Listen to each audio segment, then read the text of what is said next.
Okay, so we were learning the laws of soups, and I'll just review briefly before we continue.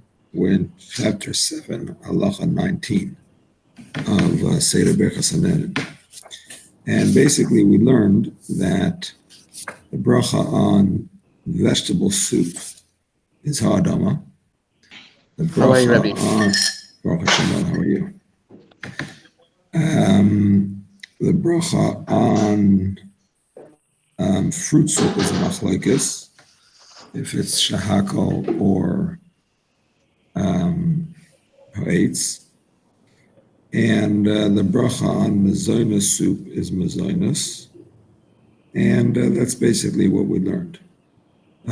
We also learned that this is only when you are eating the soup without the solid. You're just drinking the liquid of the soup. We said if you were having the soup with the solid that it was cooked with, so then you always make the bracha of the solid, because that's considered the main thing compared to the liquid. So even fruit soup, if you're eating the fruit of that soup together with the soup, you just make ha'etz. The only question is, if you're having the liquid without the solid, that's when there's a difference. And the reason for the difference is we said that it's usual to cook vegetables for the purpose of eating the soup, whereas it's not usual to cook fruit for the purpose of eating soup.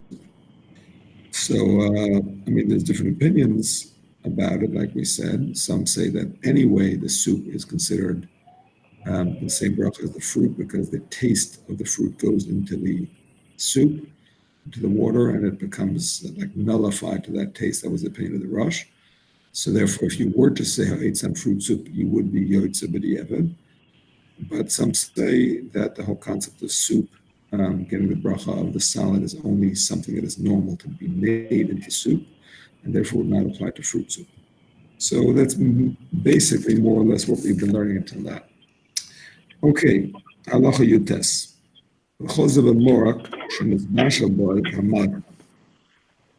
All of this is referring to soup. If you don't mind to mute yourself, Moshe, or whoever that is, Daniel, I think it's, if you don't mind to mute yourself, please. So, thank you. One more time. This whole discussion is with soup that the food was cooked in it. Or for that matter, if it's soaked in it until it gave it a flavor. If you soak a solid in liquid for 24 hours, it has the same halacha as if it's cooked. We had that already a few times. In Hilchos Shabbos we mentioned it, in Hilchos Basar V'Cholav we mentioned it, and so on. And now we're applying it in Hilchos Brachos, that when you soak something for 24 hours, it's like cooking. So if you were to make a soup without cooking, just soaking, it would have the same halacha as soup, and the liquid could get the same bracha as the solid. Now, by the way, we said that the whole concept of soup getting the bracha of the solid, for it to be true according to all opinions, is if you're cooking the soup both for the purpose of eating the solid and of drinking the liquid. If your intention is just for the solid, you have no intention of having the liquid, then it's a machlokes. If it's just for the liquid and not for the solid, you don't plan on eating the solid at all, then it's for sure only shahakal. So in terms of something pickled in something, right, soaked in it for 24 hours, so what comes to mind is something like pickles and pickle juice. So on the one hand, the cucumbers or tomatoes or whatever it is that you're pickling, that juice is like soup in terms of it being considered like it's cooked after 24 hours. But the intention when you pickle the pickle is not to be able to eat the soup. That's not the intention, of course. The intention is to be able to the intention is to eat the pickle, obviously, nothing to do with the juice. And if you choose to drink the juice, so that's going to be a machlokes if it gets the bracha of the pickles or not. Again, because the intention was not for that drink. According to the Rashba, the intention has to be in order to have the liquid. According to the Rosh, no, the liquid is automatically secondary to the solid. So the bottom line is that the bracha and pickle juice would be a machlokes between the Rashba and the Rosh. If you have to make ha'adama like the Rosh or shahakal like the Rashba, and in practice you would always say shahakal because of the doubt. Okay, we're continuing in your test. Avlam lo nishraboy. But if the solid is not soaked in the liquid, nor cooked in it, rather you mixed the solid and the liquid to eat together. And now you want to have the liquid separately. You have to make the bracha on the liquid separately. So you had a noodle soup where you did not cook the noodles in the soup. So certainly the bracha on the soup itself is not going to be mazonos. If you cook the noodles in the soup, so then the soup, or any mazonos in the soup, so then we said this soup gets the bracha of mazonos, or whatever other thing you cooked in it, like we said many times. But if you didn't cook it and you just added it in later, matzah balls, noodles, anything else, that does not change the bracha of the soup itself. So if you're just going to have the soup, it's certainly going to be only shahakal or hadama, whatever else the soup might be. But it's not going to take on the bracha of the mazonos, for example, just because you mixed it in. Now, what if you're going to eat the solid and the liquid together?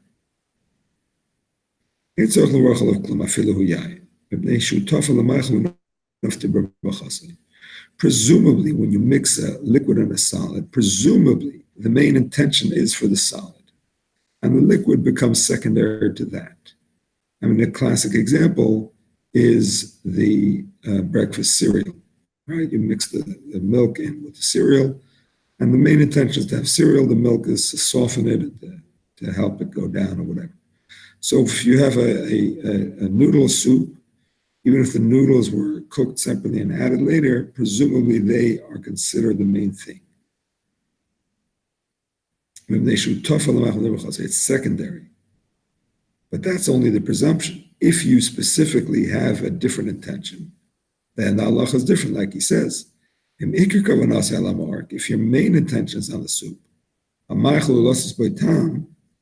and the purpose of the food is simply to add taste, a more kicker, then the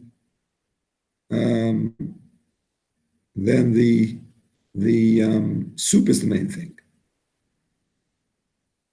Now, when it comes to mazonos, it's different. So soup nuts, even if they're there to flavor the soup, you're still going to make a bracha on the nuts, on the soup nuts, because the mazonos does not become secondary. But on the other hand, it doesn't become primary. In other words, if your main intention when you're eating chicken soup is to eat chicken soup, you flavor that with the soup nuts, right? So mandalach, whatever they're called. So the mandalach is not the main thing. Your intention is not to eat mandalach. That's not your intention. So certainly the bracha mazonos is not going to cover the soup. Now we're going to see in a minute that the soup is also not going to cover the mazonos because mazonos is different and it never becomes secondary. On the other hand, if that were not a mazonos addition, if you were adding something else that's not a mazonos to the soup, but the main intention is the soup. For example, if you were to add actual nuts, let's say crushed almonds, right? Sliced almonds. That's why soup nuts are called nuts, because that was the original minhag, so to speak, was to add physical nuts to the soup. So if you add nuts to the soup, those nuts are going to be secondary. You add some parsley on the top, right? Some garnish. That doesn't need a bracha. That's secondary to the soup. If your intention has both of them, a primary example, a classic example, would be chicken soup with knedlach, right, with matzo balls. You want the matzo balls, you want the soup, you definitely want both of them, It's not that you want to eat a matzah ball and the soup is to flavor it, but it's also not vice versa. It's not that you just want the soup and the matzah balls to flavor it. The matzah ball is an important part of that dish. So in Hilchah B'Acharoiv, you do not follow the majority. Elam Baruch Hashem, you make a bracha on both of them. Right? We had the concept in the past that if something is mixed in with something else, if it's cooked together, right, and there's no clear ikar and tafel, you follow the majority. Even if it's not cooked together, if it's mixed together very well, you would also follow the majority. However, solids and liquids are not considered to be mixed very well. This is a rule. Solid and liquids are not considered to be mixed very well. By the way, speaking of, the crossover between halachas brachas and other halachas, this is reminiscent of the opinion that we had in halachas borer that the mixture of solid and liquid is not a mixture in terms of borer. Right? There was one opinion that says you're allowed to take out flies from soup, no problem, because the fly is not considered a mixture because it's a solid and a liquid. Others said no because it's very small, so it's hard to find, so it's considered mixed, and that's the main halacha. But nevertheless, that was an opinion, and even lemaisa, many say that if it's a big piece of solid, it's not considered mixed in a liquid. So that's reminiscent of this, that when the solid and the liquid are mixed, it's not considered one in terms of simply following the majority. Rather, Elam Baruch Hashem, you make a bracha on both of them. Tchila l'maychel. First, you make a bracha on the food, and eat some of it. And then shakal on the soup. Even if the food that you add to the soup afterwards is a grain food.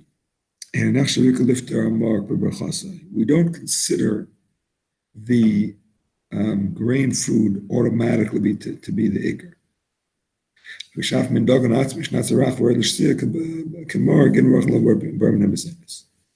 Here's the thing.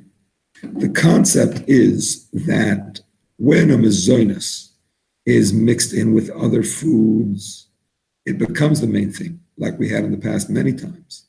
But when it comes to liquids and solids, we don't say that mezonus automatically becomes the main thing, because the primacy of mezonus over other brachas does not exist by liquids.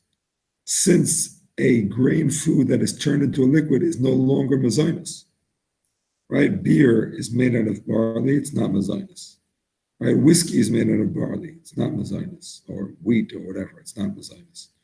And, if you puree grains, you make all kinds of juices, they're not going to be mezonus. There is no mezonus drink. So the concept of mezonus being primary does not exist between a solid and a liquid, because the primacy of mezonus does not extend to liquids. It's different than when you actually have mezonus soup where the mezonus was cooked in the soup, because there the taste of the mezonus goes into the liquid, and that liquid becomes nullified to that taste. Like we said, according to the Rosh's opinion, that because you're cooking it for the solid, it becomes secondary to the solid, and therefore you say mezonus.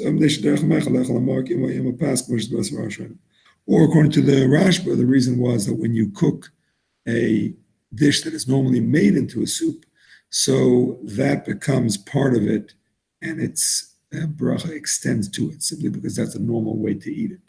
Either way, the bracha of the mezonus is going to extend to the soup, but that's only because it's cooked in it, and therefore it's considered an extension of it or nullified to it, but not just because you mix it in afterwards. Okay, so just to review halacha yutes, because it was a little bit complicated. In the beginning, we mentioned, even though the Alter Rebbe doesn't mention it clearly, but because he mentioned soaking, we mentioned pickle juice. We said that there the intention is not to, when you make pickles, the intention is not to drink the juice. So the bracha is not going to be ha'adama, like the pickles, but rather shahakal, because it's actually machlekes, so we say shahakal to be short. We also mentioned, the Alter Rebbe mentioned that if you mix a solid and a liquid in a soup, the presumption is that the main thing is the solid. If, however, you specifically intend that the main thing is the liquid, is the liquid, and the liquid's going to be the main thing and not the solid. If your intention is on both, then it's both. And if it's mezonus, the mezonus needs its own bracha, even if it's secondary, it needs its own bracha. And it does not automatically, on the other hand, become the main thing. If that's not your intention for it to be the main thing, it doesn't automatically become the main thing just because it is mezonus. Because the importance of mezonus does not extend between a solid and a liquid. Different than when you cook soup, that the soup becomes secondary to the food or an extension of the food, and therefore it gets the bracha mezonus, even though mezonus is not important compared to a liquid, but here the liquid becomes part of the mezonus itself, so to speak, and that's what gets the bracha of mezonus. All right, my friends, I would like to continue to the next halacha, but it's very quiet out there in cyberspace. I need some feedback to know that you guys are with me. Yes, Robert, can you hear me? I hear you. Yes, okay. So what happens if you add wine to a soup? If you add wine to a soup, before you cook it or after you cook it? Let's look at both scenarios. So, I assume your main intention is not to drink wine. I assume your main intention is to flavor the soup. Correct. Yes, you don't want a soup flavored wine. You want a wine flavored soup, so it becomes secondary. I think that would be the case either way, whether you add it before you cook it or before. In any case, the purpose of adding the wine is to flavor the soup. So it's going to be nullified to the bracha on the soup. Mm-hmm. Okay.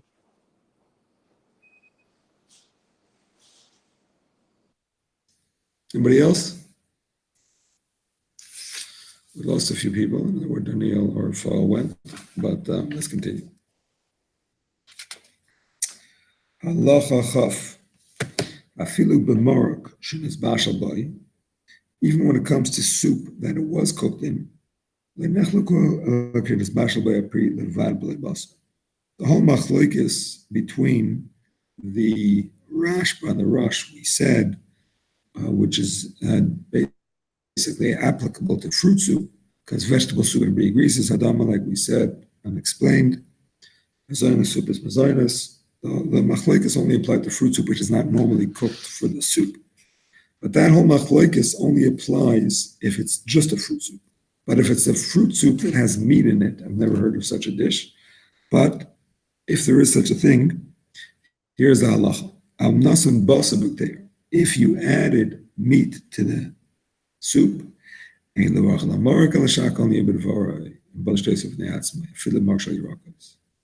when it comes to the soup that is flavored by meat, the flavor of the meat is more important than all other flavors, fruit and vegetable.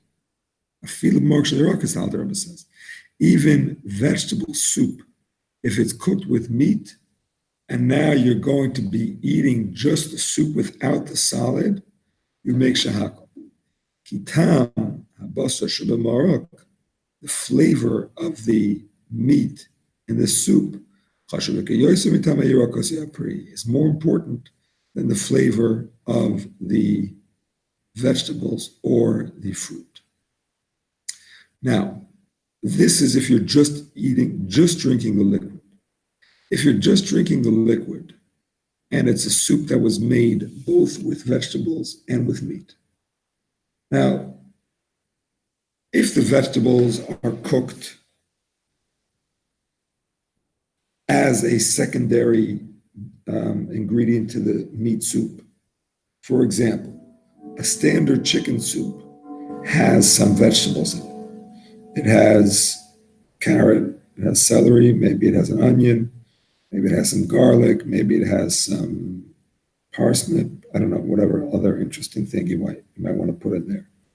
So the intention of adding those vegetables is to flavor the chicken soup. It's not to make a vegetable soup, it's to flavor the chicken soup. So in that case, even the vegetables are going to be covered by the shahakal.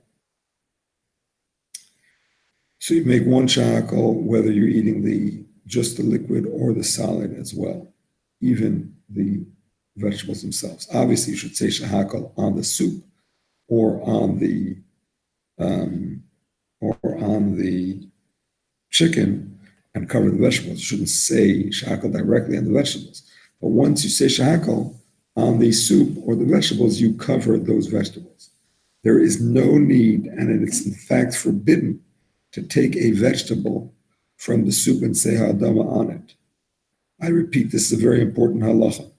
If there's one thing you learned from tonight's class, which I mentioned in the past, if you're eating chicken soup and there's a carrot in it, do not take the carrot out and say ha'adama. Rather say shahakal and only shahakal on the soup and cover the carrot. There is no chumrah to take the carrot out. Taking the carrot out and saying the bracha first is called a bracha she'eina tzrich, an unnecessary bracha, because the carrot is about to be covered by this shahakal bracha, and it's part of that shahakal bracha 100%. There's no advantage to taking it out and making it an extra bracha. On the other hand, if you said shahakal on the soup already, and then you say hadama on the vegetable, that is in fact worse than a bracha she'eina tzrich. That is a bracha levatala, because it's already covered and you're saying an unnecessary bracha. Now, But when Rabbi, it comes to, sorry, yes, but if you have a plate, like somebody serves you soup, a very little liquid, and the whole plate is almost full of vegetables. It's still a chicken soup, but with the proportions are not normal. You still follow that. so I'll talk about a regular chicken soup where you eat a lot of vegetables in a minute. But let's talk about a case where you make a chicken vegetable soup. You make a chicken soup with a lot of vegetables. There is such a thing. You cut up a lot of carrots, a lot of celery, a lot of this, a lot of that. And you mamish, you're having both chicken vegetable soup. So if there is a clear intention in your mind when you make that soup, that the main thing is the soup, you just like the taste of vegetables a lot, so you're adding a lot of vegetables to flavor that soup. If that's your intention, then even if it's a large amount of vegetables, they're still covered. If, however, Yeah, but the soup is gonna be is basically it's like liquid. I'm not saying like drinking water, but you're gonna be satisfied eating. I mean, the whole plate of vegetables. So the main thing there, I don't might not follow the law, but the main thing is that are the vegetables that you're eating is what gives you right. the. Huh? So if when you cook it, your intention is for both, which if there's a lot of vegetables, that's presumably the intention. You want a vegetable chicken soup. You want both. So then there is no clear ikar and tuffle, and it would seem that you follow the majority. If there's more, like whenever you cook something, right? When it comes to things that are not cooked, you can make two separate brachas if there's no clear majority. But if there's no clear, if there's no clear ikar and tuffle, right? You just make two brachas. But when something is cooked, if there is no clear ikar and tuffle, you follow the majority. So if there's more vegetables than chicken, you make hadama. Mm-hmm.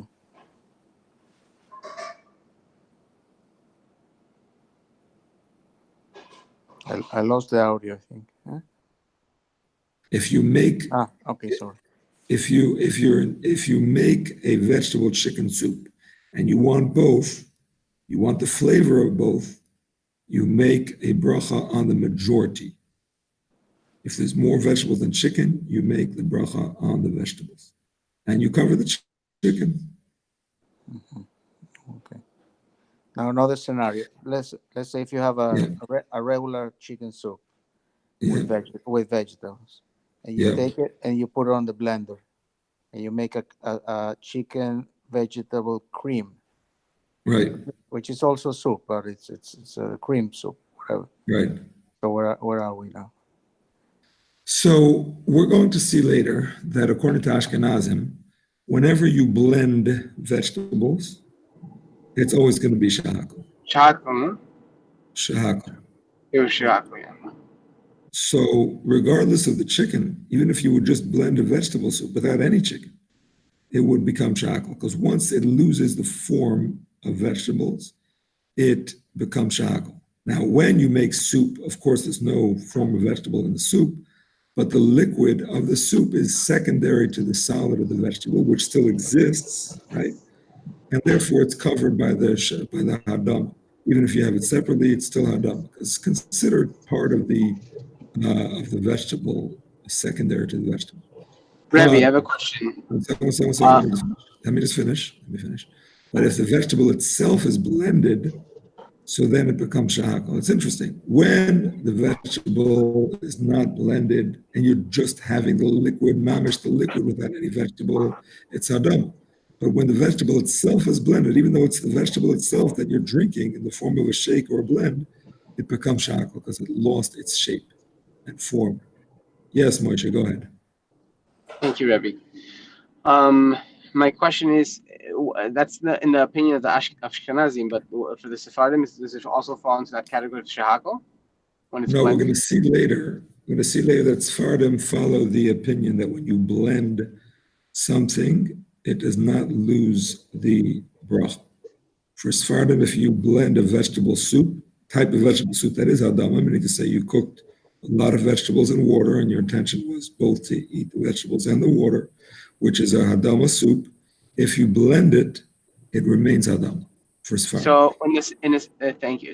But in the scenario of Emmanuel that he blended I don't know if he said blended the chicken and the vegetables together. I didn't understand Emmanuel.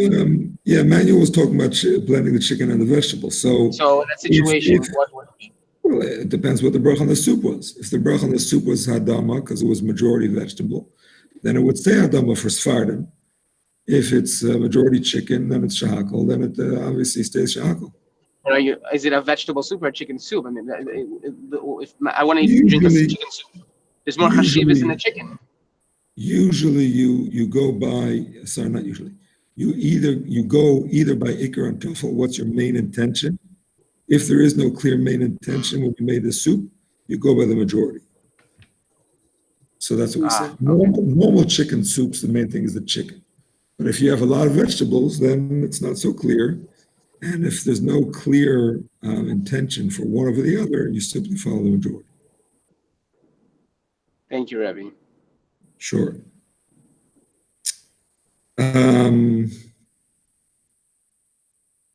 What did I want to say?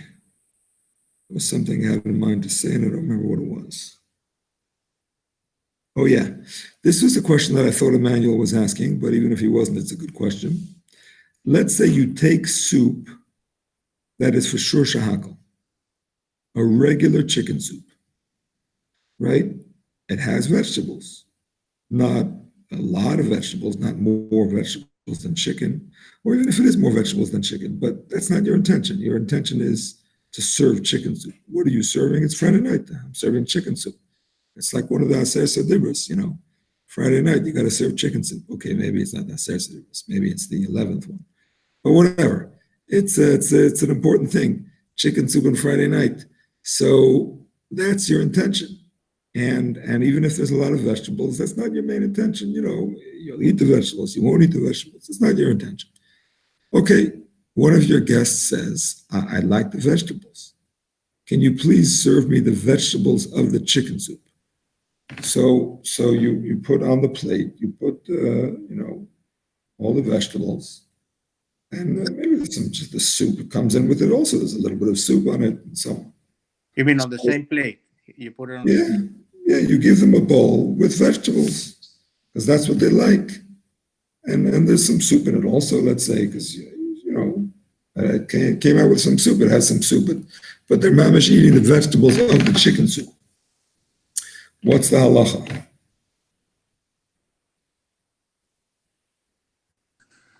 But it's the same soup. I mean, he was eating this soup, and then he only added. No, he wasn't eating it yet. You were serving normally on Friday night, obviously, everybody washed and said, I'm moitzi, so it's not an issue. But it's a weekday. You're serving the chicken soup on a weekday. and you serve your guests, and one guest says, "Can I have the vegetables from the soup?" You give them a bowl. They didn't say shahakal yet. They didn't say hadama yet. It's the first course, and they have a bowl with carrots, celery, onion, whatever other goodies you have. This would be similar to him saying, "I don't want soup. I just want vegetables." So he will have to say adama. I'm not so sure. I don't agree. I say the bracha on those vegetables is shahakal because they became part of the soup. They became part of the soup, and they still have the flavor of the chicken in them. Yeah, but he specifically said that. I mean, he doesn't want to get a regular chicken soup with vegetables. He said it's like you cook the vegetables on a whatever on a water with flavor of chicken, and then he's eating only the vegetable. He's not eating the soup. Yeah, but he didn't cook the soup. He's eating the soup. The soup was made to be a chicken soup. So everything in the soup is part of the chicken soup. He wants to eat the vegetables. That's fine, but the vegetables are part of chicken soup. They have become completely shahakal. They're no longer the ikr. They're no longer the ikr practically. They're the tafel of the soup. They are the tuffle of the soup, correct? Although now that I'm saying, I'm wondering if it's true, because I'm remembering if you go back to the pizza we discussed, when you make a bracha of mezainis on pizza, obviously it covers the cheese. But if you're just going to have the cheese, even though it was cooked with the pizza, if you're going to pick off the cheese, you still say shahakal on the cheese. I'm not talking about picking off the cheese after you made a bracha of mezainis. You're not going to make mezainis. All you want is to pick off the cheese and make everybody nervous that you're leaving crust without cheese. But that's what you're doing. You're picking off the cheese and you're leaving the pizza behind.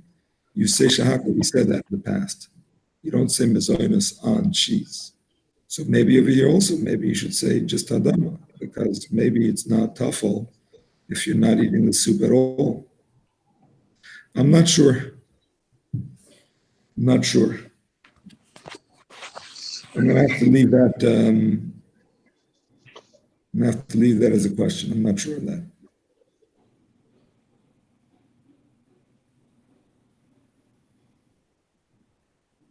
Ishline, but it could be that I'm wrong. It could be that it's just hadam. Okay, let's continue. Our marshal tafshel mimin dagan shmorot nalavar nem zenes. Our tama dagan shmor chashu vitiyos and tama bakar shmin dagan chashu mikol minim worship bar lael. The exception to what we said before, that the taste of the meat is more important in the soup than the taste of the vegetables. That's only true if the other taste is not a grain taste. If it's between vegetables and meat, presumably the taste of the meat is more important, chicken or whatever. Like again, if it's not in your mind, if it's not, this is the presumption. The presumption is that meat is more important. If in your mind the vegetables is more important, then it would become vegetable, become dumb. If it's equally important, we follow the majority, like we said before. The presumption is, if there's no other knowledge or intention, the presumption is that the flavor of the meat is more important because it's a stronger flavor, and so on. But when it comes to mezainis is different. Like we've said many times, the flavor of mezainis is more important, and therefore, if you have a soup that is made with mezainis and meat, obviously you cook the mezainis in the soup. We're not talking about when you add the mezainis later, because there the soup does not take on the bracha of mezainis, like we said before, unless you're eating it with mezainis in a way that is secondary to it. But just because you added mezainis later on, you added soup mandalach or nuts, whatever they're called, and you're going to just drink the soup now, it's not mezainis, obviously. Or if you added a matzah bowl, it doesn't change the bracha of the soup to mezainis, like we said before. But if you cook the mezainis in the soup, even if it has meat, the mezainis is the main thing. So the example of that would be, let's say you have a pearl barley soup, which according to the Mishnah Berurah brings that the min of oilam is to consider pearl barley to be mezainis because it's considered to be a broken piece of barley. So in this pearl barley soup, you also have meat. It's a meat pearl barley soup. I'm sure there is such a thing. And if not, we should invent it. So you have this meat flavored pearl barley soup, and the flavor of the barley is considered the main thing, not the meat. Now, again, if your intention is, actually, I don't think intention makes a difference here. The flavor of the barley is automatically the main thing. The Mazonis, we said, is automatically the main thing. Even if your intention is something else, the Mazonis is the main thing, and that's it. So pearl barley soup is going to be Mazonis regardless of your intention. After all, the barley is there for flavor, obviously, right? If Mazonis is not there for flavor, it's just there to provide color or consistency or something else, then it can be nullified. But if it's there for flavor, it becomes the main thing. So the bracha on the soup is going to be the mazonis. And even if you're just going to have the liquid right now, the solid you'll have later, or you won't have, whatever. Now you're having liquid. Nevertheless, the bracha on just liquid alone is mazonis, even though it also has a flavor of meat in it. Doesn't make a difference. The flavor of the mazonis is considered more important. Hold on 1 second.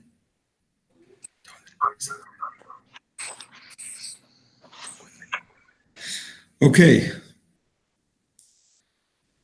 Just to review number 20, since we had a lot of information there as well.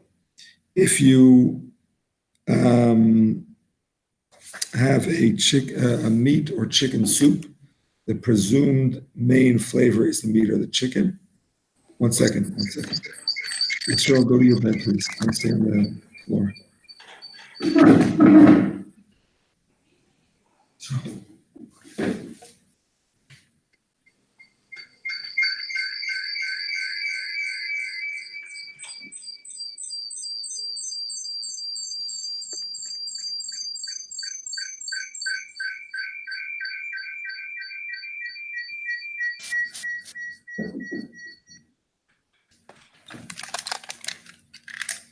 All right. Sorry about that. Again, if it's a chicken or meat soup, that's presumably the main flavor, and you make shahako on the soup, whether it's with the solid or even without. If your intention is that the main thing should be the vegetables or something else, that's going to be the main thing over the meat. And if it's both, then we'll follow the majority. Well, that doesn't say that clearly here, but that's based on what we said before. If it is a mazonis soup and the mazonis is there for flavor, then that becomes the main thing. You make a mazonis and cover everything else, whether you're having just the liquid or the solid. Either way, the mazonis covers everything. All right. Questions? Excuse me, no questions. Okay, halacha 21, here we come. V'yirakos, shenizbash l'b'chometz, v'yibimashke shekorin borscht, v'yibimashke acher chutz mimayim. If you cook vegetables in vinegar or in another liquid, for example, when you make borscht, right? You have borscht, and then you cook vegetables in that borscht. And whenever you cook vegetables in any liquid other than water, you do not make a bracha on the liquid alone of hadama, which is the bracha of the vegetables, according to the first opinion.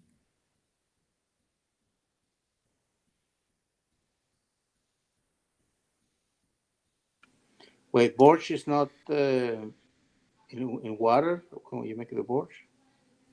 It's not vegetable cooked in water?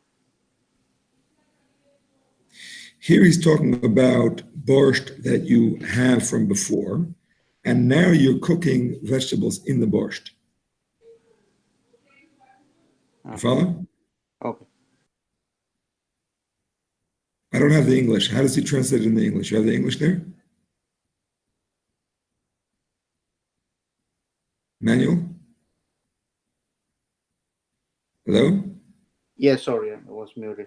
This is what Read the English if you don't mind. Let me hear how he translates. that's I was following 21 or 21, yeah. yeah.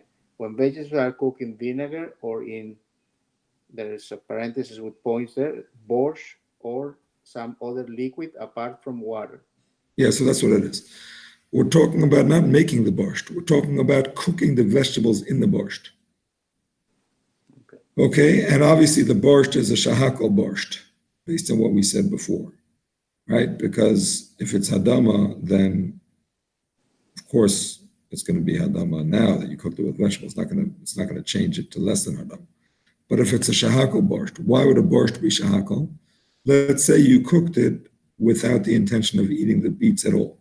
In order for a soup to be hadama, you have to cook it with the intention of both eating the vegetables and eating the soup to be able to say hadama according to all opinions.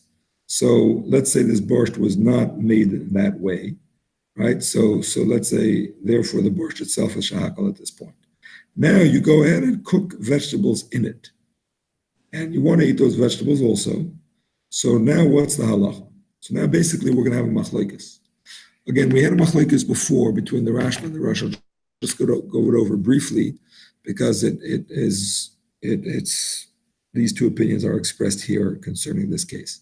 The Rashba said that the reason vegetable soup is hadama is because the normal way of consuming vegetables is together with the soup, together with liquid, and therefore the liquid becomes like part of that dish.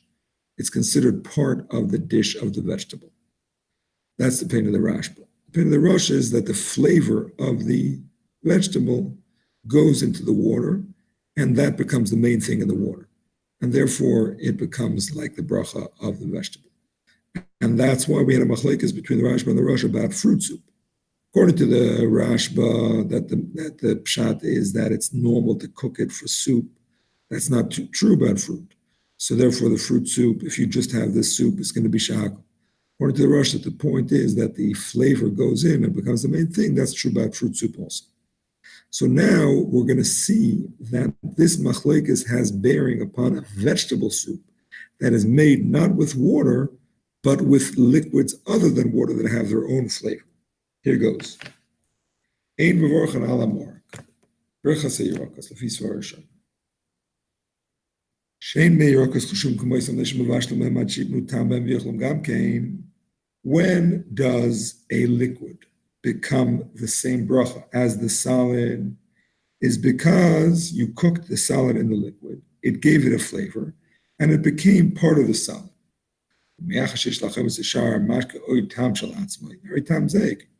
Because the vinegar or the other flavor has its own, or the other liquid has its own flavor, that flavor is the main thing.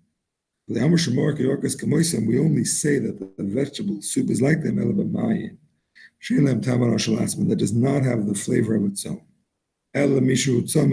It only has a flavor if you're thirsty. We know you don't make a bracha on water if you're not thirsty. So it has no flavor of its own, and therefore the flavor of the vegetable and the fruit goes into it, and it becomes the main thing.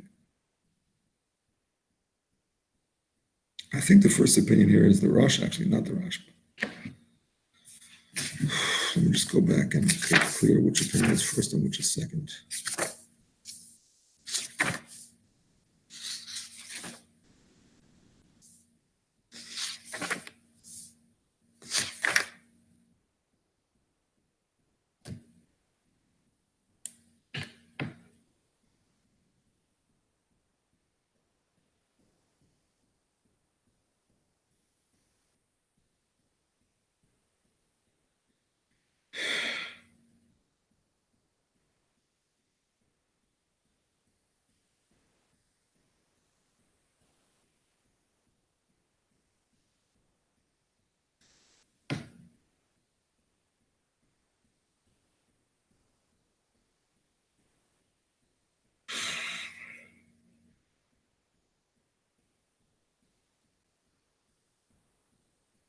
Yeah, no, it is the Rashba. The first opinion is the Rashba here. So basically, the flavor of the water is is because the water has no flavor, excuse me, and it's normal to cook the vegetable in that water. So that water becomes part of the dish of the vegetable. That's the rashba. And therefore, we only say it to water because water has no flavor of its own. So it is able to simply become nullified and become part of the vegetable dish, so to speak. But if it has its own flavor, so it doesn't become nullified to the, doesn't become part of the vegetable dish because it has its own bracha, it has its own flavor, and therefore it remains shakal. When it comes to the second opinion, which was the Rosh before, the Rosh said that when you cook a fruit or a vegetable for the purpose of eating that fruit or vegetable, right? That's why I said that in order to make shahakal bracha of the solid on the liquid, it's only when your intention is to eat both, to have both the solid and the liquid. Even if you're not having the solid at this moment, the bracha can still be on the soup, can still be like the salad, but you have to have the intention to eat both when you cook it. So that's based on this Rosh. The Rosh says that because you're cooking the salad for the solid, so the flavor goes into the liquid and that becomes the main thing in it, and therefore it becomes like the bracha on the salad. And that applies even if it's something that had its own flavor before. Now that it has a flavor of the solid in it, it takes over and it becomes like the bracha of the salad. When you're cooking it mainly for the purpose of eating the vegetables, once it gives it a flavor, it becomes bottled that flavor, even though it has its own taste from before.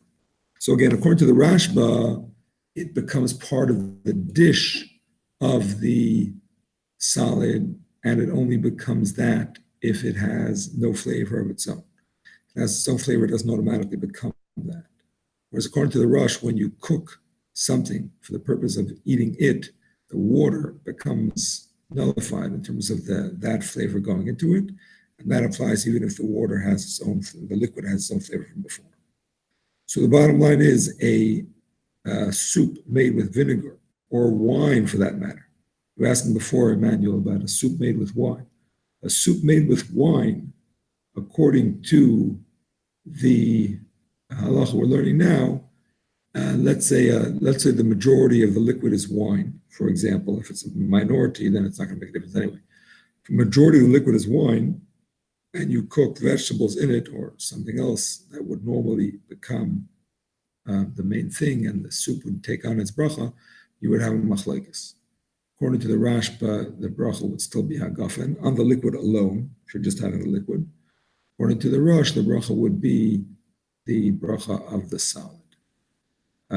So that would be complicated. So what is the final halacha? Well, I mean, what do we Well, follow? when it comes to the bracha before, you always say shahakal, whenever there's a doubt, because shahakal covers everything. When it comes to the bracha afterwards, if it's between hadama and shahakal, that's no problem. You could just say burn a fashas afterwards. If it's wine, in which case after brachas al hagafen, then you're kind of in trouble because, how are you going to make an after bracha unless you have some wine on the side? Only way to do it would be to have some wine on the side, to have some other burn of fashas food on the side, and that way you're going to save those after brachas anyway. Or, of course, have it during a meal, which takes care of everything. So if the water that you're gonna use to cook, you put salt before, like I mean you give them some taste, No, salt doesn't change it. or something else. I don't know. Some condiment. That doesn't change it. Other flavorings doesn't change the liquid. Here we're talking about a liquid that itself has its own flavor, not another ingredient. You know what I'm saying? Another ingredient is no different than the vegetable. You have a vegetable ingredient, you have a spice ingredient. That's just an ingredient. I'm talking about the liquid itself having its own flavor from before. You with me? Yeah. Okay, here we go. Halacha Chav Beis. Halacha Chav Beis is the sugya Chav Beis and Chav Gimel and Chav Daled is the sugya of mashed or pureed foods, fruits or vegetables or the like. And basically what we're going to see is there are two opinions that the Alter Rebbe brings. There is a third opinion that the Mechaber brings that we'll get to, but there's two opinions the Alter Rebbe brings. And you know what, let's talk about them right now before we start. Now we'll read it inside and see the Maisa what halacha is.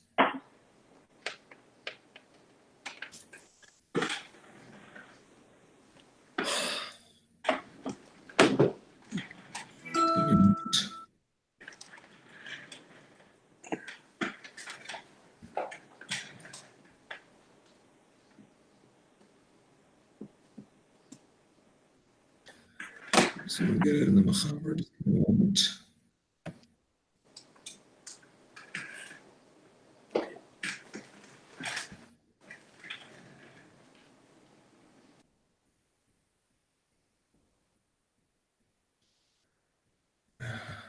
Just give me a second.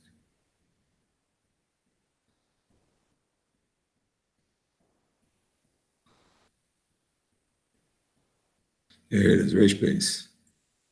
The Mechaber, it's Reish Beis. Halacha Vav.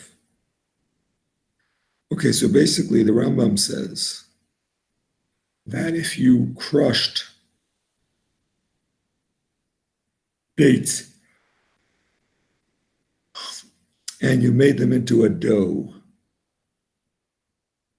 like a paste, date paste, that is ha'etz. And mein shalish. All right? Even if you cannot recognize it after? I mean...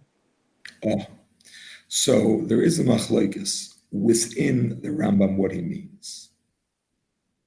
Some say that it's only because the consistency of the dates and their color and so on and so forth is unique. And the date paste is recognizable as dates. And that's why it's still ha'etz. That's how some of the Achronim learn Pshat in the Rambam. Others say no, even if it's completely unrecognizable, it is still going to be ha'etz. Doesn't have to be recognizable according to the Rambam. That's the way they learn. That's how the Yalkut Yosef paskins, by the way. Like that opinion in the Rambam. The Rambam himself does not clarify. He just says, tomorrow shmiach biyad. But like I said, it's a machlekes achronim, what the pshat is. And the simple reading of the Rambam is, that's it. It doesn't look like dates, doesn't feel like dates. Tastes like dates, obviously, but it doesn't have to look like it. Doesn't make a difference. It still retains its bracha. However, actually, you know what? The Ramah himself says that. Ramah himself says, based on this Rambam, the bracha on pavidla is basically jam, would be ha'etz. Even if the jam has no recognizable pieces of fruit in it, it would still be ha'etz. Now, by jam, we cannot say that the food is recognizable anymore. It's not so. There are many different jams, and they all more or less look the same. Obviously, they taste different, but in terms of the way they look, you can't really tell. And nevertheless, the simple reading of the Rambam would be, and that's the first opinion the Rambam brings, is that would remain the bracha of ha'etz. However, some say that no. Some say the bracha is shahakol. Why? Because they say that when something is not recognizable anymore, it becomes shakal. That's the opinion of the Trumas Hadeshem, the Tur, and so on. The Maisa, the Machaber says, because of this doubt, the Ramah says, excuse me, you should say shahakal. But if you said ha'etz, you're yotz. So shackle even on the dates. Crush. No. The way the Ramah says it is as follows. The Ramah is saying that the second opinion is that when it comes to pavidla, which is a jam which you cannot recognize the fruits, that's going to be shakal. It's not arguing on the opinion of the Rambam that says that dates are ha'etz, because it says dates are different. Dates have the recognizable consistency and color, and they are ha'etz. But other foods that don't have that are going to become shakal. So the Rambam actually only brings two opinions. There is an opinion that says, just want to make sure I got it right, since I'm quoting three opinions and Machaber only quotes two. I'll make sure I get the third one right. Just give me a moment, please.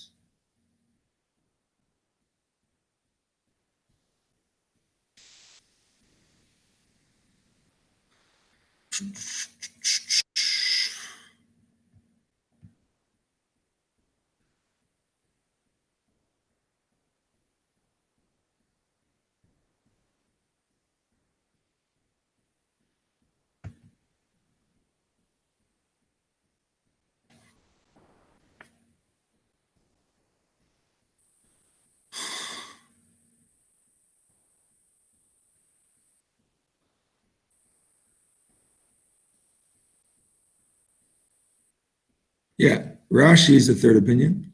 Rashi holds that if the fruit is completely dissolved, even if it's recognizable, like the Rambam, it's still shahakal.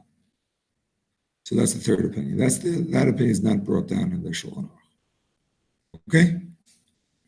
Again, some say if it's not completely crushed, it's for sure ha'etz or hadam or whatever it is. If it's completely crushed but recognizable, the Rambam says it is ha'etz. Rashi says it's shahakal. L'maisa, Rashi's opinion is not brought down. Now, so according to the Rambam, it's ha'etz. Now, there's two opinions on how to learn pshat in the Rambam. Some say it's ha'etz whether or not it's recognizable. Even if it's completely blended in such a way that you cannot tell what it is still going to be the bracha of the what it came from.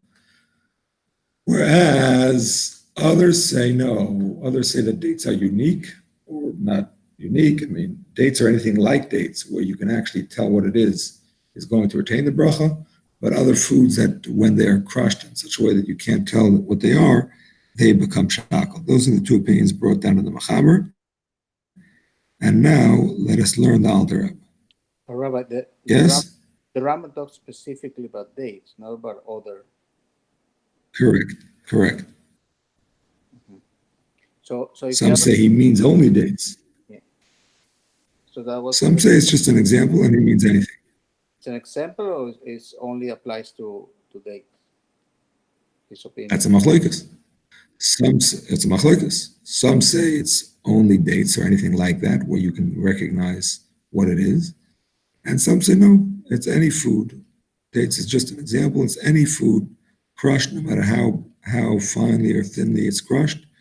Recognize it or not, it is still the original bracha. So if you had something like a date strawberry jam, I mean, it would be like depending on what's the majority or what? Majority, yeah. For the bracha achrayna. Mm-hmm. Obviously, the bracha Hashanah is going to be the same. That's something like figs. So I think it's even more recognizable than dates. Yeah, figs is probably more. Figs probably more. Yeah, we pass in like the Rambam.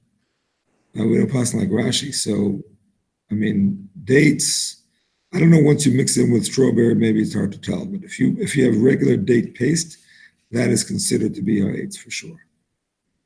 This is, people make this for dessert. People make date balls. You know what I'm saying? It's like a little ball made of crushed dates. But you That's can make ha'etz. like from tamarind, or maybe even that would look very similar, I guess, or all the dark, I don't know, prunes, no, but some, whatever. Right. Tamarind is actually similar to dates in terms of the look of it, but the consistency is still different. Different consistency. It would seem to me. Okay, let's learn out the Rebbe. Halacha 22, here we go. Tamarim shemiach b'yad. Dates that were crushed by hand. Notice how he says by hand. Because if it's crushed very, very much, maybe it actually loses the consistency. So here it's crushed by hand. You took out the pits and you made dough, paste, in other words. Similarly with other fruits. Even though it's not usual. In other words, if it's a usual way of consuming it, we're going to see later that even if it's not recognizable, it still has the original bracha, because that's the normal way to eat it. But here he's saying, even though it's not the normal way, it does not change its bracha. And therefore the bracha is ha'etz, because it did not lose its form completely.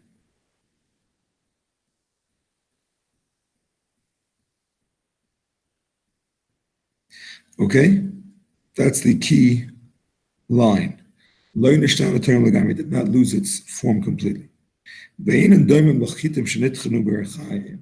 It's not like wheat that was crushed in a how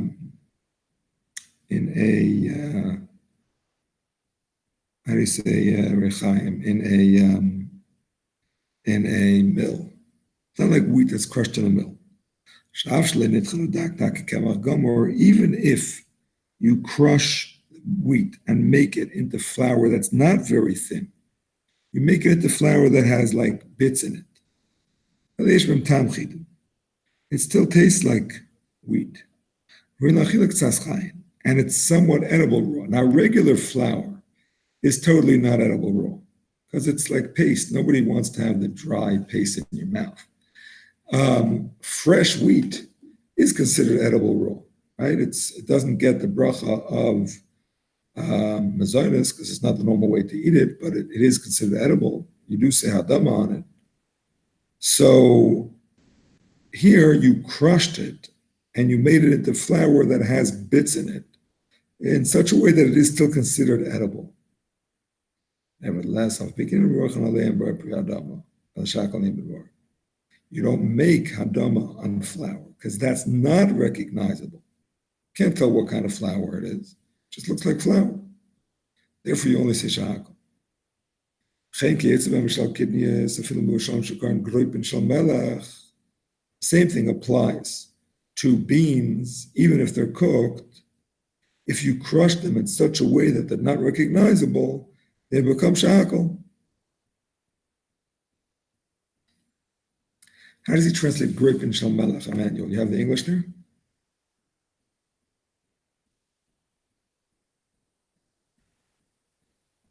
Anybody? Yeah, Help me out here. Which word, sorry? He says that similarly, when it comes to beans, even if they're cooked, which are called in the Hebrew, it's grape in Shalmelach. I think it's buckwheat. Does he say buckwheat? They don't resemble wheat, have been finely ground like flour, but the taste of Yeah, go ahead. and the substance of wheat, on which nevertheless they say the bracha shakul. Go ahead.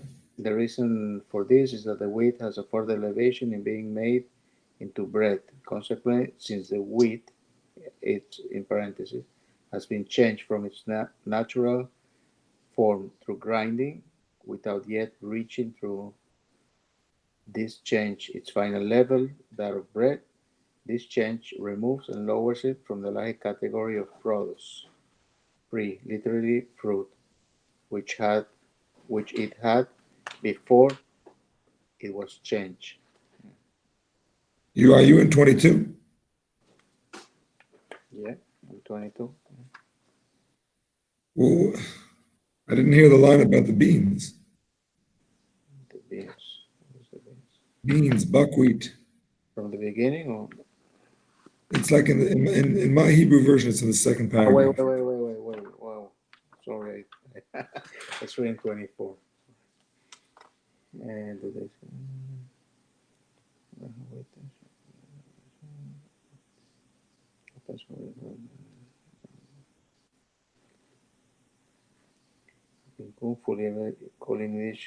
dropping shirmele. Oh, he doesn't translate? Okay, I think it means buckwheat. But in any case, it's a type of bean that is cooked and then crushed and not recognizable. Because the point is that when you made the flour or the bean flour or the bean dish that was crushed, whatever it is, it has changed its form completely. Even though it's not ground very finely like flour. Not so when it comes to dates or something that was crushed. Right, the fruit still looks like the fruit. Now notice how he says similar things. Meaning to say there are some fruits that when you crush them, they still look and have the consistency like the fruit itself. 1 second. Yishol, go to your bed, please. Go to your bed, please. Hold on 1 second, please.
All right. Sorry about that. Just had to direct the child towards his bed. Okay, so I was just saying. I got that all right. Yeah. You all there? Yeah, we're here.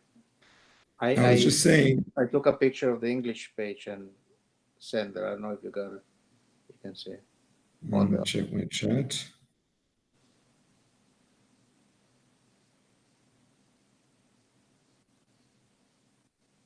I'm not getting it. I didn't get it yet. It's okay, whatever, it's fine. So the point is that this is an example. Another example is bananas. You crush a banana, it still looks like a banana, and it still feels like a banana. Avocado, same thing. Let me just look in the Seder Birchos Sefer because he brings many examples of this, and I just want to share them with you.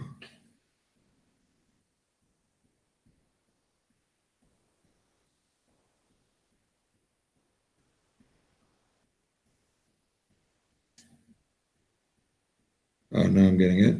Took a while to come over to Israel. Broken Shalmelech, yeah. He doesn't translate it, but here I'm pretty sure he says it's buckwheat.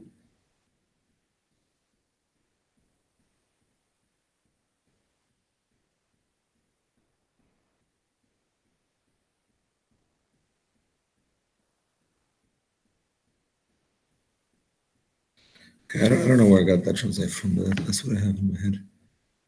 Okay. Let's go over to Yidbase.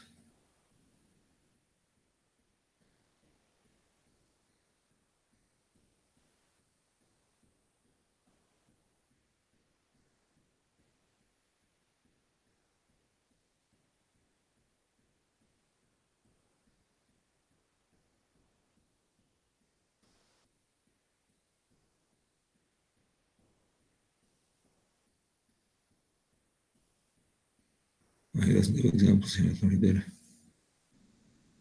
Second, please.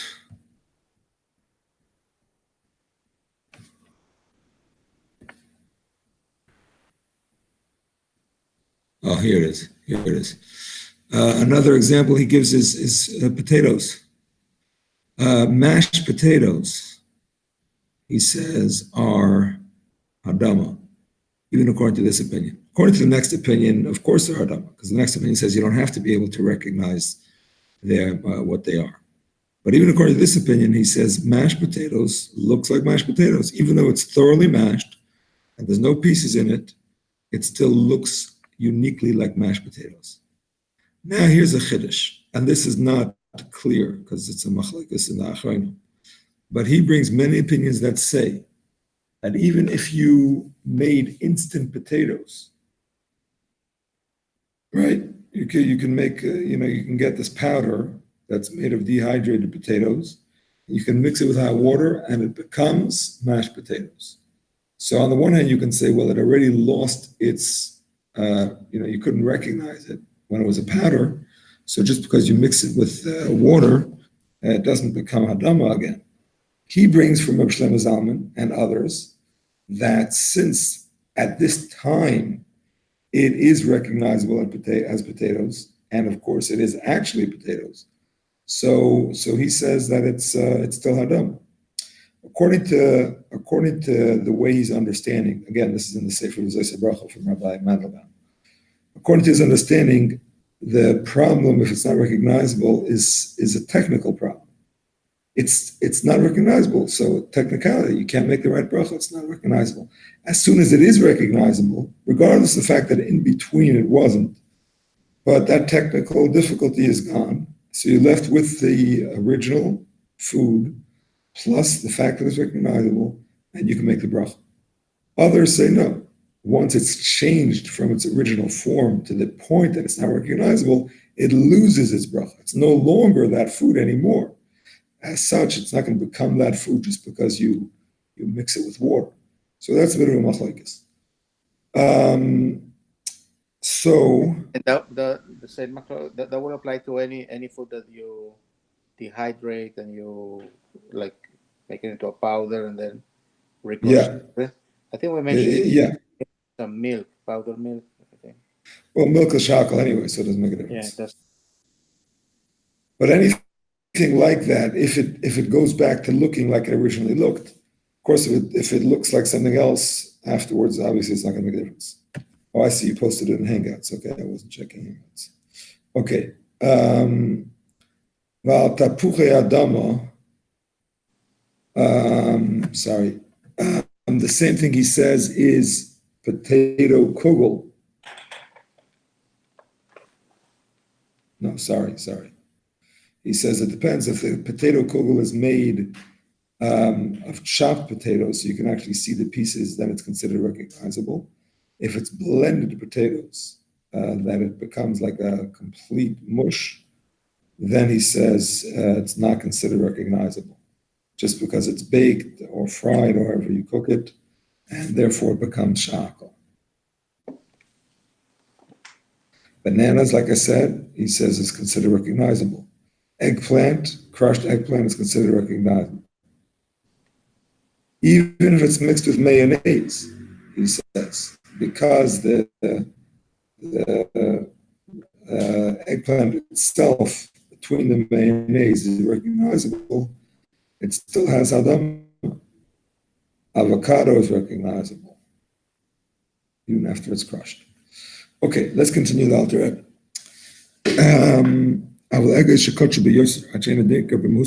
We're still just past halfway point in 22.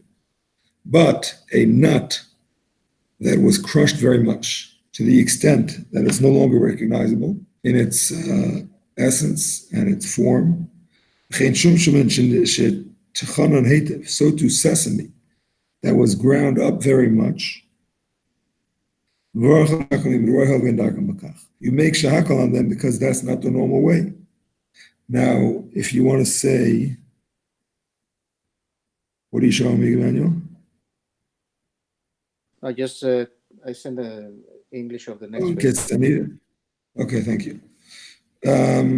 Just in case. The point is that when you crush sesame, nowadays you crush sesame, you get the tchina, right? That's not recognizable as what it's from, so that is going to be shahakal. Okay, now here's a very important line. Pay attention to this line. Where are you all? There you are. That's something that is usual.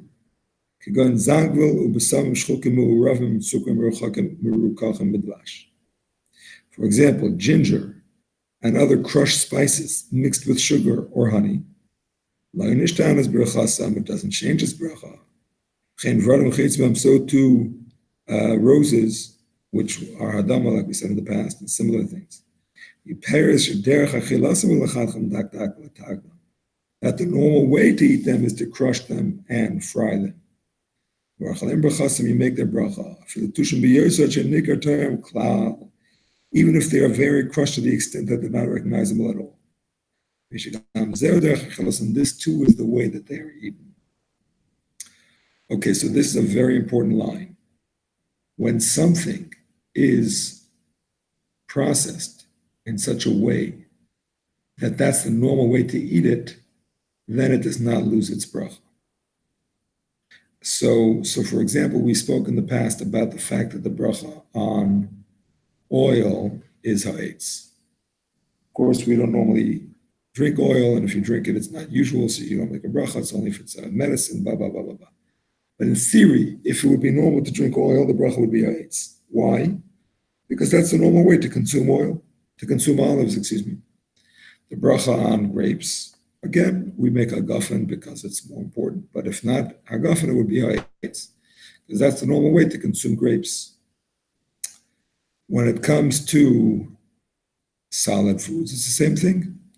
If something is processed and it changes its form and it's not recognized, but that's the normal way to consume it, it does not lose its bracha. So it's hard for me to give examples of this, but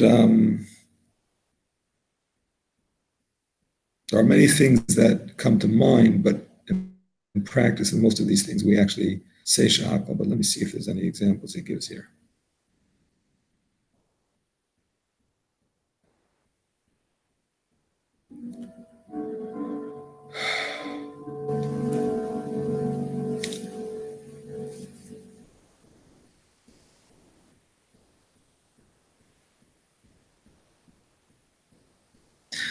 Okay, I don't see any examples that he gives here that are practical because Lamaisa, the minhag on many things is to say shahakal, even if it's the normal way to consume them, and I'll discuss that in a minute.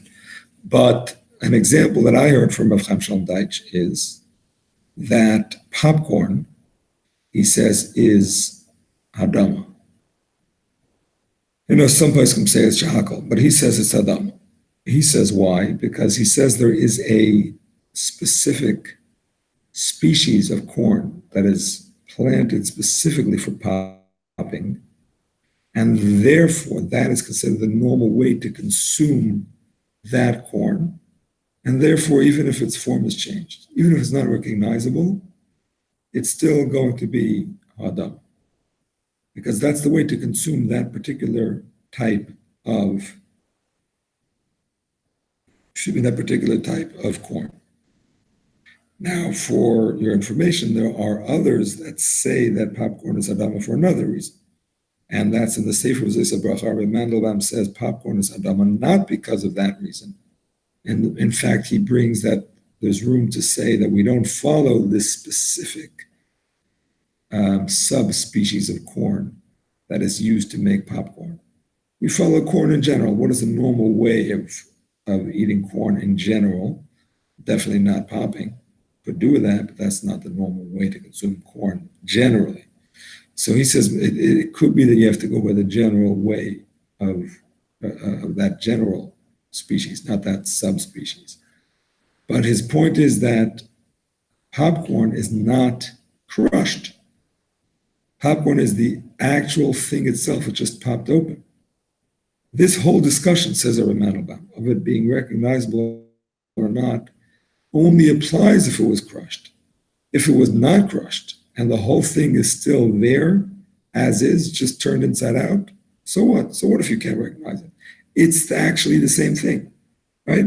It's only when it's crushed to the point that it's not recognized, that's when it loses its bracha. But just because you don't recognize it, if it's not crushed, it's your problem. It's still the same thing. So that's another reason to say Adam. Now, there are poskim that say it's shakal, and they say no. First of all, we don't go by the species, and it's not recognizable. It loses the bracha regardless of it's crushed or not. So there are such opinions, just for your information.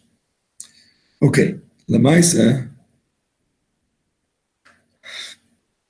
this brings up a few questions, this last halacha.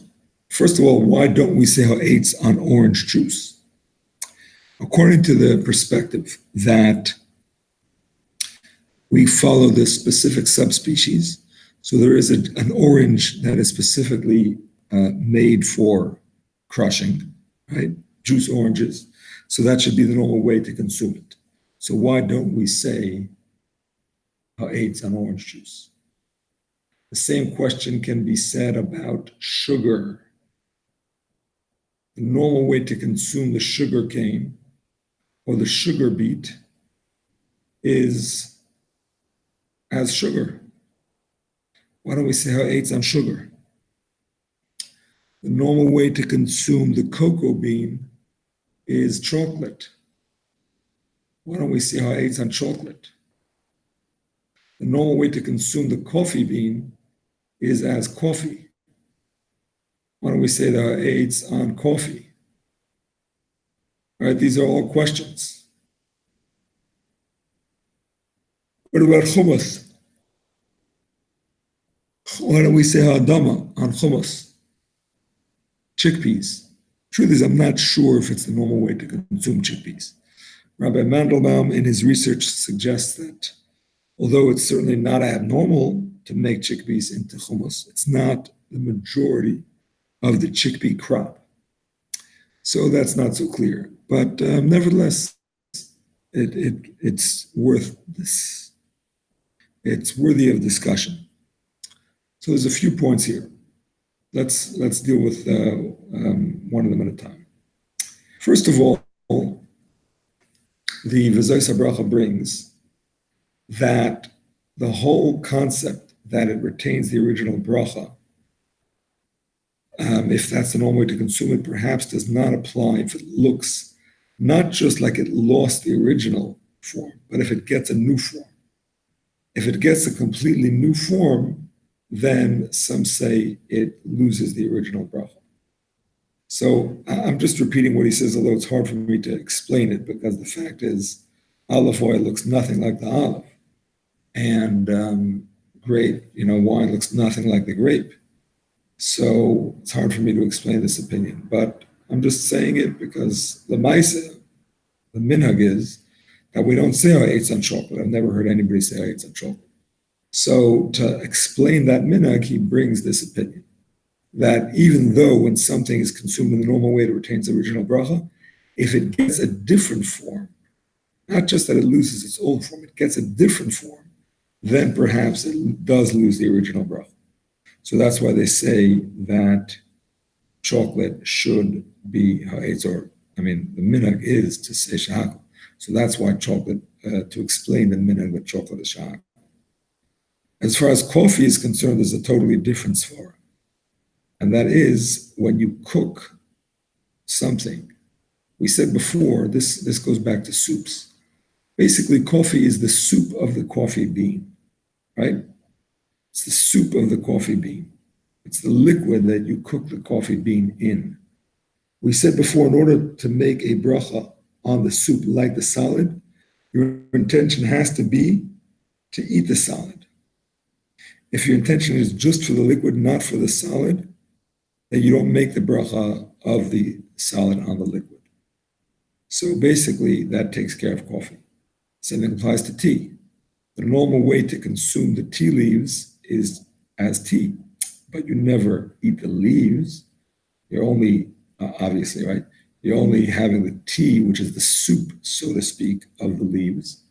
And because you're never consuming the tea, and your intention when you make the tea is not to consume the tea, so therefore the flavor, the bracha of the salad does not go into the liquid. That's as far as coffee and tea is concerned. As far as sugar is concerned, so there's two svaras to bear in mind.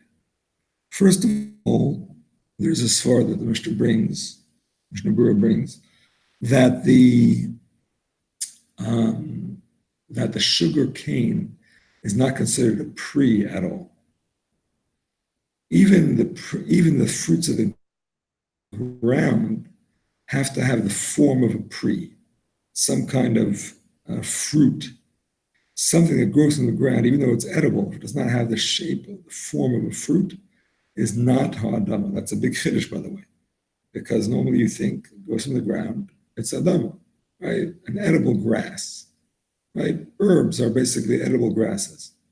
They don't look like a fruit, they just look like grass, okay? He still considers that a pri. But the sugar cane, which basically looks like a stick, he considers that not to be a pri. And therefore, the product of it cannot be a pri because it's not a pri. So that's a svara. And then, when it comes to sugar beets, which are made out of a pri, obviously from a beet, but nevertheless, you could apply the svara that we said before by chocolate because it has a totally different form. Not just that it lost the original form, it has a totally different form. It therefore should be or is shahakal instead of adama.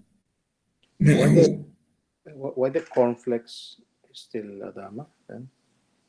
Cornflakes used to be shahakal actually in the Torah world until a great rabbi by the name of Rabbi Yehuda Kalman Marlow Alav Shalom decided to investigate the cornflakes factory. Now, the reason he did this is not for brachas purposes, it was for kashrus purposes. But when he investigated the factory and he realized how they made cornflakes, Kellogg cornflakes that is, he came to the conclusion that it's hadam. Why? Because it never loses its form. It is basically a crushed kernel of corn. So even though it doesn't look like the original, but it's just a flattened piece of corn. It's not crushed.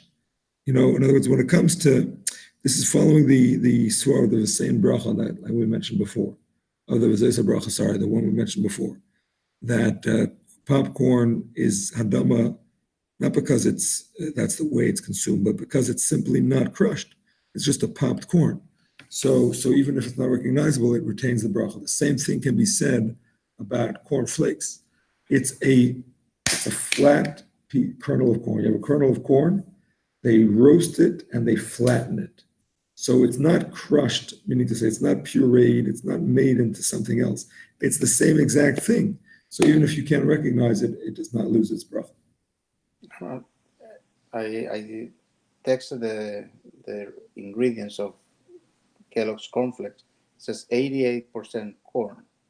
So it's Well, they add other things. I'm not sure if it's exactly. They add other things, they add other flavors. That's not a problem.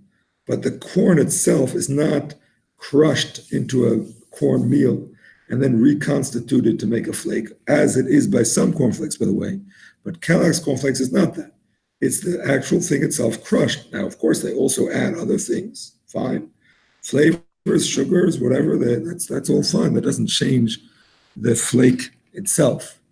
All those flavors are secondary, obviously, to the flavor of the corn. Yes? Yes. Okay, so the point is that this is not true about other cornflakes, by the way. Here I am in Israel, and they have Telma cornflakes. There's plenty of cornflakes like this in America too, that are basically made of corn flour that is made into a paste and then made into a flake and then roasted or whatever. That is definitely shahakal, because A, it doesn't look like a corn, and B, it has lost its form because of its being crushed. And the way to tell is how soon it becomes soggy. That's the test, and then you'll know. Or you can just call the company and find out for yourself. But generally, the ones that are made out of cornmeal, corn flour, whatever, go soggy much quicker. So, as far as hummus is concerned, he suggests that the majority way, this is in the V'zesa Bracha, the majority way to consume hummus is not chickpea, is not hummus, and therefore it's not clear that it should be Adam. The truth is he questions this psak because maybe it doesn't have to be the majority, maybe as long as it's a normal way to consume it, it should still retain the bracha. But after all, since it's possible it has to be a majority of the way to consume it to change the bracha, and that's not the case, so therefore it should be shahak. But lemaisa, my friends, in any of these things, or not any of these things, but many of these things, if you do say ha'etz or hadama, you would be yotze. If you say ha'etz or hadama on sugar, you're yotze, because some say that is the correct bracha, because that is the normal way to consume it, right? The same thing would apply to chocolate. If you said ha'etz, you're yotze. Hadama also, because hadama covers ha'etz. And same thing would apply to hummus if you said hadama on hummus. So the only thing is, when it comes to coffee and tea, the Alter Rebbe says those are for sure shahakal, because they're not the fruit itself. They are the soup of the fruit, so to speak. And therefore they don't get the bracha of the fruit itself. The soup without the solid, right? When you just intend to eat the liquid, and that's for sure shahakal according to the Alter Rebbe. Okay. Lemaisa, what comes out of this, my friends, is a very interesting halacha. Another thing you can take from this year, hopefully, halacha lemaisa. If you want to actually eat one of these things, you can say the bracha of shahakal, right? But if you're looking for something that is a for sure shahakal, this is not the thing. You know what I'm saying? Tzos HaShulchan says this. He says, if you're looking for a shahakal to cover something else, like we do sometimes, don't take sugar, don't take chocolate, don't take hummus, because that's not for sure shahakal.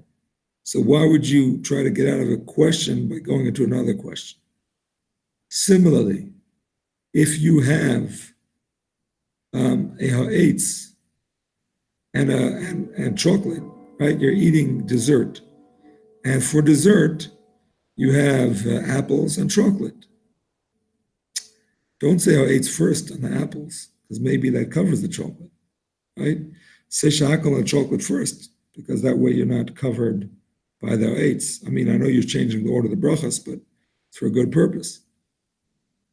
And the same thing in similar cases, where you don't want to go into a question, but the fact is how eights might cover chocolate, adama might cover hummus, and so on and so forth. Going back to orange juice, we never discussed orange juice. So there is another reason why juice is not. In the case of Yeah. the apple, the chocolate, let's say you Yeah. went and you did the bracha ayats on the apple, so then you don't say shak. I mean, the fact is, I think you would say shakal, because I think it's like you had in mind not to cover it, right? Because the fact is, nobody actually says eights. Nobody knows even that it's eights. You know what I'm saying? So even though it's better to get out of the question, saying shakal first, but the mice, if you said eights first, if you said eights first, I don't think it's going to cover it, because you didn't have it in mind. You know what I'm saying?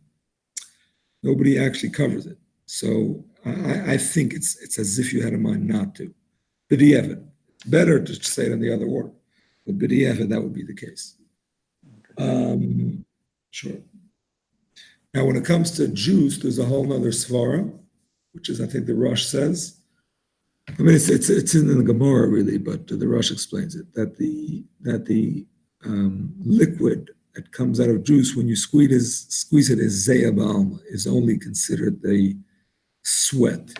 So even if that's the normal way of consuming it, it's not the fruit itself. It's a secondary product, and therefore it's simply not the pre. It's a secondary product of the pre, so it can't have the original bracha. But again, that is a machlekes too. So if you were to say ha'etz on orange juice, that would be yotze b'di'evet. Now that would not be the case with apple juice or other fruit juices that do not have a certain species that's cultivated specifically for juicing. For all of those, the bracha would be shahakal even b'di'evet. Okay, let's continue with 23.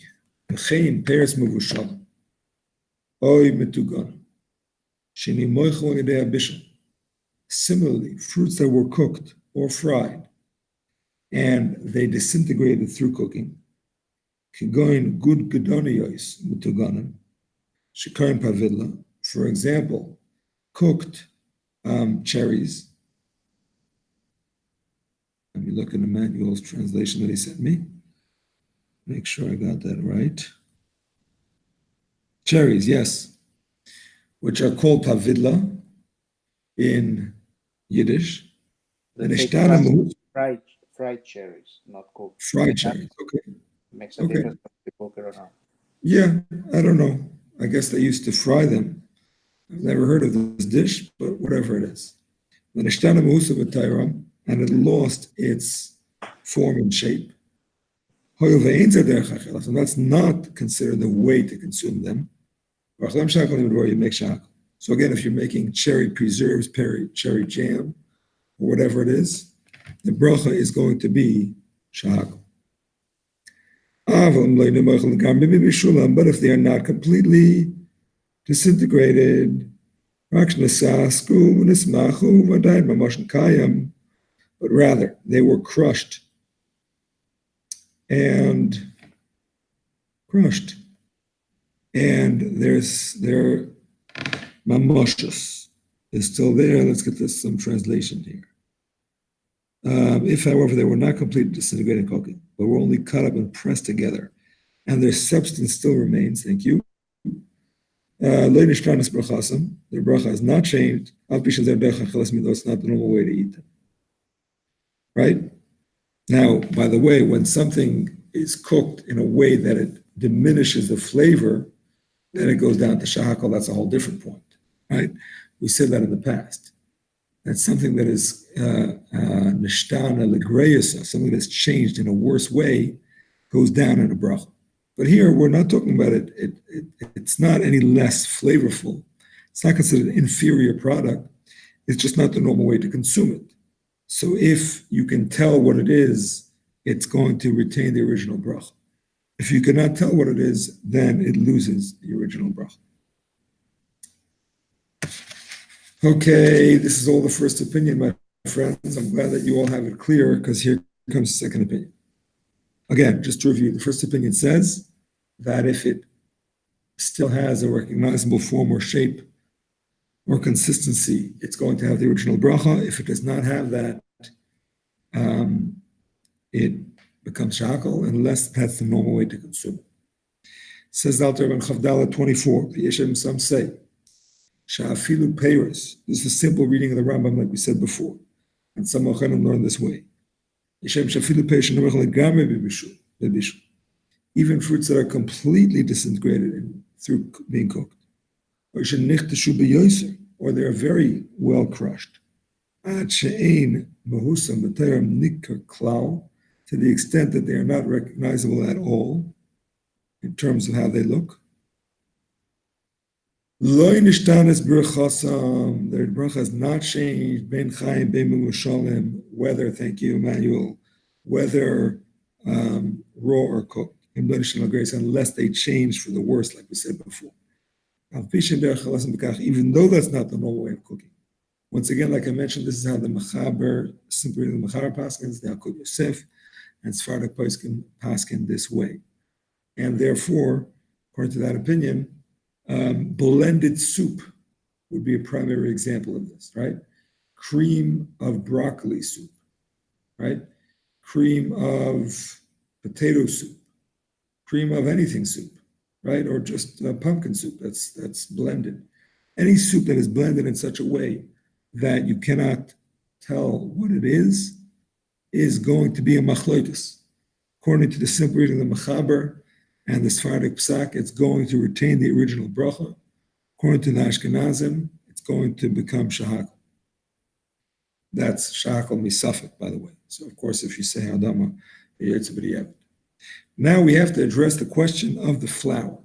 We said before that flour is shahakal, and that's true according to all opinions. Now, why is flour shahakal? According to this opinion, it should be hadama. It hasn't changed, really, just because you can't recognize it. So he explains. It's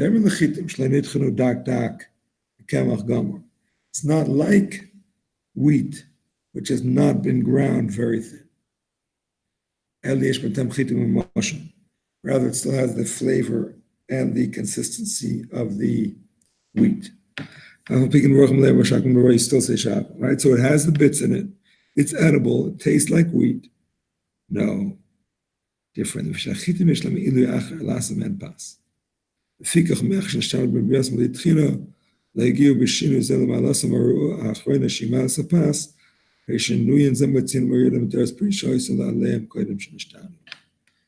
new svara the Alter Rebbe introduces. The new svara is as follows.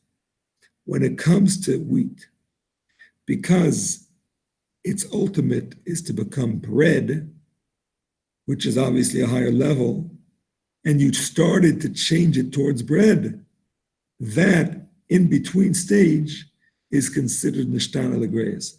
It's changed for the worse. Meaning to say, something that has no final product that's better than anything else, okay, if you change it, it retains its bracha. Even though you can't tell, that's the second opinion. But bread, which has a final product that is very important, and here you change it towards that product, but it hasn't reached that product yet, so it's in an in-between stage, that's neither here nor there. It's neither the original nor the final higher level product, and as such, it loses its bracha. It's like nishtan l'geis, it's like something that has changed for the worse. Because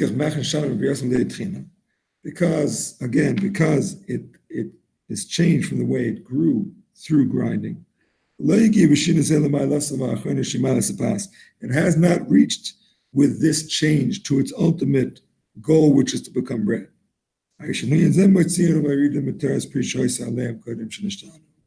This change takes it out of the category of fruit that it was in before. Right? It was pre-hadama before. It's on the way to being mazonis. In between, shahakal. But fruit that are not made into bread.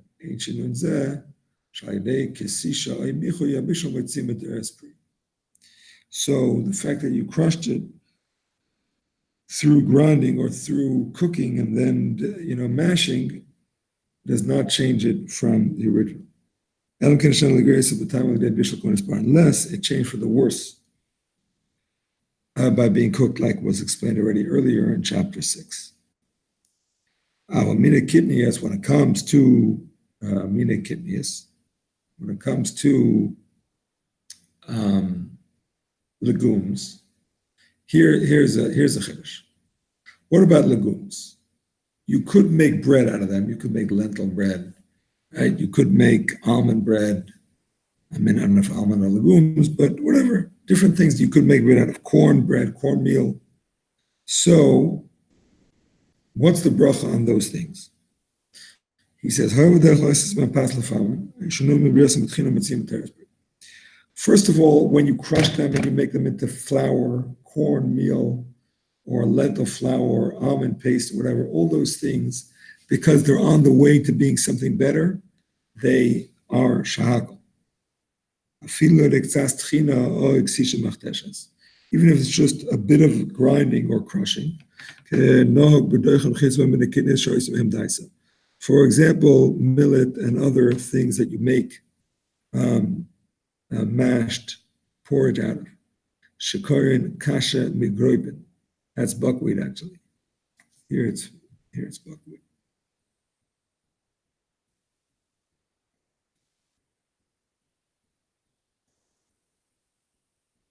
No, kasha migroibin. Pretty sure that's buckwheat also. Aval is rishoina.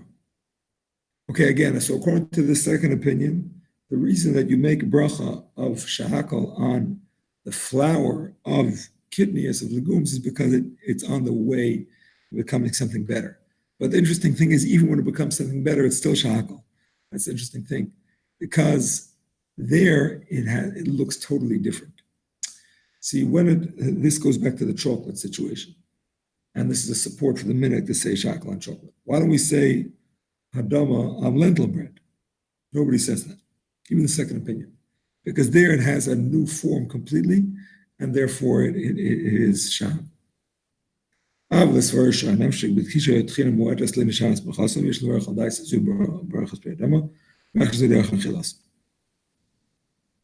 comes to the first opinion, if you were to crush or grind the